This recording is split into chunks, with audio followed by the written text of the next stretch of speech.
Cricket वालों की तवज्जो दे दिओ, अपनी क्रिकेट टीम ਨੂੰ ਬਿਹਤਰ ਬਣਾਉਣ ਵਾਲ ਵੀ ਉਹਦਾ ਤੁਹਾਡਾ ਇੱਕ ਬੜਾ ਪਹਿਲਾ ਪਿਆਰ ਹੈ ਮੇਰੇ ਨਾਲ, ਬੜਾ ਤੁਹਾਡਾ ਲਗਾਓ ਰਿਹਾ, ਬੜੀ ਬਾਲਿੰਗ ਸ਼ੈਲਿੰਗ ਹੈ, ਹੁਣ ਵੀ ਤੁਹਾਨੂੰ ਬੜੀ ਕੋਚਿੰਗ ਬੜਾ ਨਾਮ ਸਮਝਦੇ ਹੋ ਕਿ ਤੁਸੀਂ ਜਿਹੜੇ ਪਲੇਅਰ ਨੇ ਇਹ ਕਿਸ ਤਰ੍ਹਾਂ ਮਤਲਬ ਹੈ ਤਿਆਰ ਇਸ ਤਰ੍ਹਾਂ ਕਰ ਰਹੇ ਹੋ ਕਿ ਮਾਸ਼ਾਅੱਲਾ ਉਹ ਬੜਾ ਅੱਛਾ ਤੇ ਵੀ ਆਪਸ ਇੱਧਰ ਉੱਧਰ ਯਾਨੀ ਕਿ ਟਰਾਈ ਜਿਹੜੀ ਹੈ ਮੇਨ ਟਾਈਮ ਤੇ ਠੀਕ ਹੈ ਬੁਨਿਆਦੀ ਵਜ੍ਹਾ ਸਮਝਦੇ ਹੋ ਮਾਸ਼ਾਅੱਲਾ 4 ਇਵੈਂਟਸ ਵਿਨ ਕਰ ਲੈਣਾ, ਬੜੀ ਵੱਡੀ ਅਚੀਵਮੈਂਟ। ਬਿਸਮਿल्लाहिर्रहमानिर्रहीम, अस्सलाम वालेकुम टू ऑल ऑफ यू। मैं जनाब ਤੁਹਾਡਾ मेज़बान सहील अफजल मौजूद हाँ हाई की तरह प्यारी सरजमीन खेलों के वाल हाई का एक बहुत बड़ा नाम है, खास तौर पर क्रिकेट ते कबड्डी दे विच।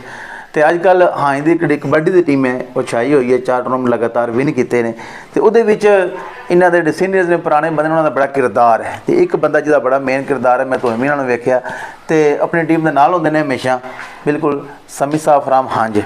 तो समी साहब ठीक ठाक हो? अल्लाह का करम जनाब ठीक ठाक। तो समी साहब तुसां खेलने नाल बड़ा लगाव रखते हो, तुसां क्रिकेटर भी बड़े अच्छे रहे हो, अपने दौर के अच्छे बॉलर रहे हो, ठीक है। तो हुण भी जाते हो, कोचिंग वगैरह करते हो, प्लेयरां नूं गाइड शाइड करते हो, ठीक है। तो मैनूं दसो कि क्रिकेट नूं टाइम देण दे नाल नाल कबड्डी जिहड़ी है इन्हूं बड़ा टाइम दिंदे हो, जिहड़ा तुहाडा ज़ौक है शौक कबड्डी दा, इहदे बारे नाल कोई दसो सानूं।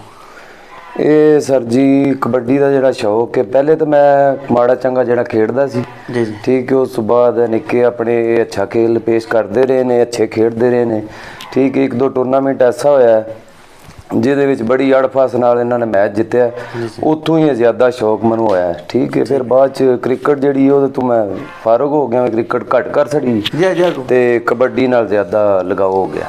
ठीक हो गया। तो मेरे उन्हें मतलब तुसा भी होंगे हो जी जी ठीक है, आए हो पता लगे सीधे ग्राउंड ही चले गए हो, टीम ने सपोर्ट किया, बड़ी खिलाड़ी की हौसला अफजाई की है ठीक है। तो ये थोड़ा इस तरह का ज़ौक शौक है, दसो बंदा आंदा घर आंदा कोई टाइम देंदा सीधे ग्राउंड कबड्डी की टीम।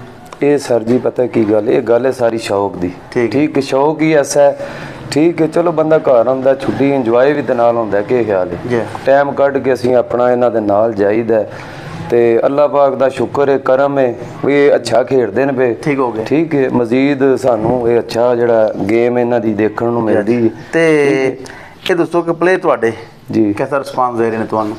माशाअल्लाह दी बहुत अच्छे खेड रहे ने ठीक है। जैसा कि अगे सारे ने दस्सिया भी महीने डेढ़ दे विच 4 टूरनामेंट ना विन कीते ने ते बड़ा दिल खुश होया, अल्लाह पाक दा शुक्र अदा करने ठीक हो गया। तो ये बुनियादी वजह समझते हो माशाल्लाह 4 इवेंट्स विन कर लेना बड़ी बड़ी अचीवमेंट होती है लगातार। प्लेयर थक जाते नहीं है कि जिद्दे ने प्लेयर थोड़ा रिलैक्स हो जाते हैं, लेकिन तुहाडे प्लेयर माशाल्लाह 4 लगातार इवेंट्स विन माशाल्लाह विन कर गए हो। ते सर जी अल्लाह दा शुक्र है भी टीम साडी जिहड़ी है ना एक हो के खेडदी है भी इत्तफाक है ठीक है। बाकी मजीद ये भी जिहड़े साडे मुड़े जैसे जफर बड़ैच ने ठीक है, चाचू रियाज मैं नाल इन्हां दे नहीं हुंदा ठीक है। असीं इन्हां नूं कदे भी आपस इधर उधर यानी कि ट्राई जिहड़ी है मेन टाइम ते ठीक है अच्छी तरह ट्राई करते हैं ठीक है। फजूल फिरना यानी कि लेट सोना असीं इन्हां तो इन्हां चीज़ों तो इन्हां नूं दूर रखे है ठीक है, इस वजह तो ये अच्छा खेलते हैं ठीक है। यानी मेन मैं समझना जी कामयाबी है ना थोड़ी वजह है सारे ने गपशप की है कि ये वह कि हर बंदा ही भाई जफर का नाम लै रहा है, भाई जाजिद का नाम लै रहा है ठीक है। तो मैं ये समझना कि सारे तुहाडे प्लेयर ने रिस्पैक्ट करते हैं तो तुहाडी मनदे भी हैं बिल्कुल ठीक है। यानी ये नहीं है कि असीं प्लेयर को 2 टूरनामेंट जित लेने तो स्टार बन गए, ऐसा चक्कर नहीं है ये, बल्कि इन्होंने वेख्या प्लेयर भी तुहाडे इत्थे आए ने सारे जी बैठे ने अज ही इन्हां विच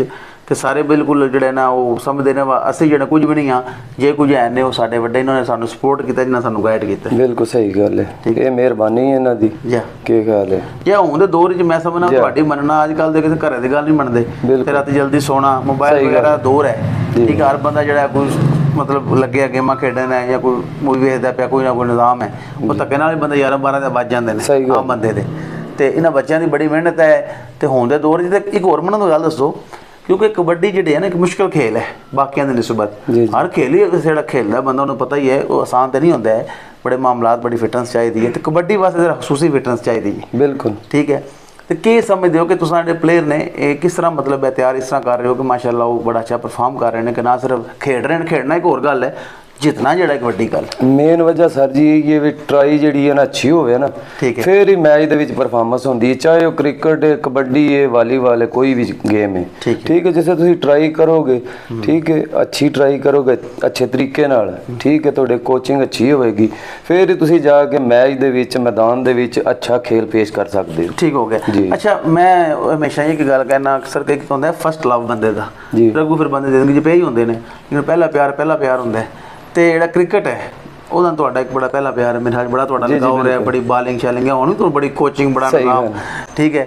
ਇਹ ਪਰਸੋਂ ਚੌਥ ਵੇਖਿਆ ਤੁਹਾਨੂੰ ਦੋਵਾਂ ਤਿੰਨ ਦਿਨਾਂ ਵਿੱਚ ਮੈਂ। ਤੇ ਇਹ ਦੱਸੋ ਹਾਂ ਦਾ ਕ੍ਰਿਕਟ ਦੇ ਵਾਲਾ ਬੜਾ ਨਾਂ ਰਿਹਾ ਇੱਕ, ਮਤਲਬ ਦੁਨੀਆ ਜਾਣਦੀ ਹਾਂ ਨੂੰ ਕ੍ਰਿਕਟ ਦੇ ਵਾਲ ਨਾਲ। ਆਈਏ ਵੀ ਦੋਵੇਂ ਬੋਬੀ ਜਿਹੜੇ ਕ੍ਰਿਕਟ ਖੇਡ ਰਹੇ ਨੇ, ਨਵੇਂ ਲੜਕੇ ਮੈਂ ਦੇਖੇ ਨੇ ਬੱਚੇ, ਸਿਕੰਦਰ ਹੋਰਾਂ ਦਾ ਦੂਜਾ ਇੱਕ ਹੋਰ ਲੜਕਾ ਵੀ ਮੈਂ ਦੇਖਿਆ, ਉਹ ਆਂਦੇ ਸੀ ਬੱਚੇ ਨੇ। ਤੇ ਕੀ ਸਮਝੋ ਕਿ ਖੇਲ ਕੋਈ ਵੀ ਹੋਵੇ ਉਹ ਅੱਛਾ ਖੇਲ ਹੈ, ਗਲਤ ਨਹੀਂ ਹੈ। ਕ੍ਰਿਕਟ ਵੱਲ ਕੋਈ ਤਵੱਜੋ ਦੇ ਦਿਓ, ਆਪਣੀ ਕ੍ਰਿਕਟ ਦੀ ਟੀਮ ਨੂੰ ਬਿਹਤਰ ਬਣਾਉਣ ਵੱਲ ਵੀ ਤੁਹਾਡੀ ਕੋਈ ਤਵੱਜੋ ਹੈ? ਕ੍ਰਿਕਟ ਦੀ ਜਿਹੜੀ ਗੱਲ ਹੈ ਇਹ ਸਰ ਜੀ ਤਕਰੀਬਨ ਸਮਝ ਲਓ ਵੀ 15-20 ਸਾਲ ਤੋਂ ਕ੍ਰਿਕਟ ਸਾਡੀ ਚੰਗੀ ਅੱਛੀ ਟੀਮ ਰਹੀ ਹੈ। ਤੁਸੀਂ ਵੀ ਜਾਣਦੇ ਹੋ, ਇਲਾਕਾ ਵੀ ਜਾਣਦਾ ਜੀ ਜੀ, ਠੀਕ ਹੈ। ਜਮਸ਼ੇਦ ਭਾਈ ਦੀ ਵਜ੍ਹਾ ਤੋਂ, ਜਮਸ਼ੇਦ ਭਾਈ ਕੈਪਟਨ ਨੇ, ਉਹਨਾਂ ਨੇ ਇਹ ਟੀਮ ਨੂੰ ਲੈ ਕੇ ਚੱਲਦੇ ਰਹੇ ਨੇ, ਖਿਲਾਉਂਦੇ ਰਹੇ ਨੇ ਮੁੰਡਿਆਂ ਨੂੰ, ਠੀਕ ਹੈ। ਹੁਣ ਜਿਹੜਾ ਹੁਣ ਰੋਜ਼ਗਾਰ ਦੇ ਸਿਲਸਿਲੇ 'ਚ ਮੈਂ ਵੀ ਬਾਹਰ, ਬੋਬੀ ਵੀ ਉਹ ਡਿਊਟੀ ਛੁੱਟੀ ਆਪਣੀ, ਇਸ ਵਜ੍ਹਾ ਤੋਂ ਥੋੜ੍ਹਾ ਜਿਹਾ ਕ੍ਰਿਕਟ ਜਿਹੜੀ ਹੈ ਸਾਡੀ ਲੂਜ਼ ਹੋਈ ਹੈ, ਠੀਕ ਹੈ। ਵੈਸੇ ਬੱਚੇ ਛੋਟੇ ਜਿਹੜੇ ਨੇ ਉਹ ਤਿਆਰ ਹੋ ਰਹੇ ਨੇ ਇਨਸ਼ਾਅੱਲਾ, ਜੀ ਥੋੜਾ ਗੇਮ ਠੀਕ ਬਿਹਤਰ ਹੋ ਰਹੀ ਹੈ, ਲੀਗਾਂ ਵਗੈਰਾ ਖੇਡਦੇ ਆ, ਪਿੱਛੇ ਹੋਰ ਵੀ ਮੌਜੂਦ ਹੈ, ਤਲਤ ਵੀ ਹੈ, ਤੇ ਥੋੜੀ ਕੋਸ਼ਿਸ਼ ਕਰਨ ਜੇ, ਬਾਕੀ ਥੋੜੀ ਮਿਹਨਤ ਕਰਨ। ਤੇ ਭਾਈ ਜਮਸ਼ੇਦ ਵੀ ਇੱਥੇ ਸ਼ਾਇਦ ਉਹ ਡੇਰਾਦਾਰੀ ਵੱਲ ਜ਼ਿਆਦਾ ਤੋਜੋ, ਉਮਰ ਦਾ ਤਕਾਜ਼ਾ ਵੀ ਹੁੰਦਾ ਬੰਦੇ ਦਾ, ਸਾਰੀ ਉਮਰ ਉਹਨਾਂ ਨੇ ਗਰਾਊਂਡ ਨੂੰ ਦਿੱਤੀ ਹੈ। ਤੇ ਮੇਰੀ ਦਾਤੀ ਰਿਕੁਐਸਟ ਹੈ ਕਿ ਇੱਕ ਜਿਹੜਾ ਪਿੰਡ ਹੈ ਨਾ ਕੋਈ ਵੀ, ਜਿੱਥੇ ਮਿਸਾਲ ਤੌਰ ਤੇ ਕ੍ਰਿਕਟ ਹੋਵੇ, ਕਬੱਡੀ ਵੀ, ਵਾਲੀਬਾਲ ਸ਼ਾਇਦ ਤੁਹਾਡਾ ਅੱਛਾ ਹੁੰਦਾ ਕਾਫੀ, ਠੀਕ ਹੈ। ਤੇ ਮੈਂ ਸਮਝਦਾ ਸਾਰੀਆਂ ਗੇਮਾਂ ਜੇ ਹੋਵਣ ਨਾ तो एक पिंड की एक बड़ी नेक नामी हो जाती है। तो ज़ाहिर है जिस टाइम कोई बच्चे क्रिकेट वाल ने, कोई कबड्डी वाल ने, कोई वालीबाल वाल ने, तो कोई बाहर टुर गए ने, तो पिंड में ऑटोमैटिक बड़ा बूस्ट हो जाता, बड़ा बेहतर हो जाता, इमेज बड़ा अच्छा हो जाएगा। यार एक ऐसी सरजमीन है कि जिन्हें तो कबड्डी भी है, क्रिकेट भी है, सारे बच्चे गेमां कर रहे हैं। तो लोग मैं देख रहे हैं थोड़े बड़े मेहमान नवाज ने, बड़े अच्छे ने, मैं इत्थे आया हर बंदा आ रहा है, चाहत कर रहा है। तो जे तुम इस तरह थोड़ी कोशिश करो मिल के, ताकि सारे जो खेलना प्रमोट हो, तो मकसद वही है नशे तो बचाना। इंशाल्लाह सर जी साडी कोशिश तो यही है। बाकी देखो गेम जी मेन होना इस वक्त तो कबड्डी है साडी, क्योंकि टूर्नामेंट ना विन कीते ने, हर बंदा जो कबड्डी ट्राई हो रही है या मैच हो रहा ना उधर जा रहा है, ठीक है। तो क्रिकेट का मैच ही कोई नहीं, टूर्नामेंट ही कोई नहीं हो सकता। नैक्सट इंशाल्लाह को कराइए टूर्नामेंट, ठीक है। वाम उधर भी निक्के बच्चे साडे जेडे जूनियर ने आवन, फिल वक्त जो कबड्डी का दौर है बिल्कुल बेहतर हो गया। मैं खुद इस चीज़ का कायल हाँ कि कबड्डी खेल रहे हैं, प्रमोट करो सारा। इस इंटरव्यूज़ कबड्डी के किए ने, क्योंकि एक आइंदा एक नाम है, शुरू तो चले आ रहे हैं ना, एक तरीक है तुम्हारी क्रिकेट के हवाले नाल भी, सही गल है। चलो यह है कि तुम्हारी वो भी जो एक तरीक है, एहदे सीनियर्स ने, वो भी तुहाडे सीनियर्स, ठीक है। तो वो भी चलो नाल भी चले ना थोड़ी थोड़ी, ताकि एक ना खत्म ना हो जाए, क्योंकि इंशाल्लाह कोशिश पूरी है जी, अल्लाह ताला है। ठीक हो गया जनाब, बिल्कुल जनाब। ये समी साहब कह लो प्रमोटर ने गेमां दे, कह लो कबड्डी क्रिकेट हर चीज़ का लगाओ बहुत ज़्यादा रखते हैं। तो असीं इन्हां नाल गपशप की, उम्मीद करें तुहानूं गलबात पसंद आई होगी। तुसां सारे भाई साडे नाल राबता करो, सानूं सपोर्ट करो, तो इंशाल्लाह तुहाडे कोल भी आवांगे, तुहाडा इंटरव्यू करांगे, गपशप करांगे। बिल्कुल देसी जिहा माहौल है, तो बैठ गल्लां करनियां ने। कई बार ऐसा होंदा है ना, इंटरव्यू का नाम लिया तो कई बंदे नस जाते हैं, बिल्कुल मतलब वो परेशान हो जाते हैं। वह इंटरव्यू पता नहीं हो जाए, टीवी नहीं होंदा, फिर सब सवाल कर रहे हैं, तू करप्शन की है, तू डाका मारिया, कुछ तरह सवाल तो होना ही कोई। ये जनरल जिहियां गल्लां होंदियां ने, आम ही प्यार मुहब्बत दियां गल्लां होंदियां ने, कोई ऐसी वैसी गल कोई। सारे भाई राबता करो, इंशाल्लाह तुहाडे नाल गपशप करांगे। तो मजीद है कि तुसां जिहड़ा नंबर दिता गया तो बिला झिझक राबता करो। बहुत शुक्रिया। तो इस नाल तुहाडे कोल इजाजत चाहांगा। अल्लाह हाफिज़।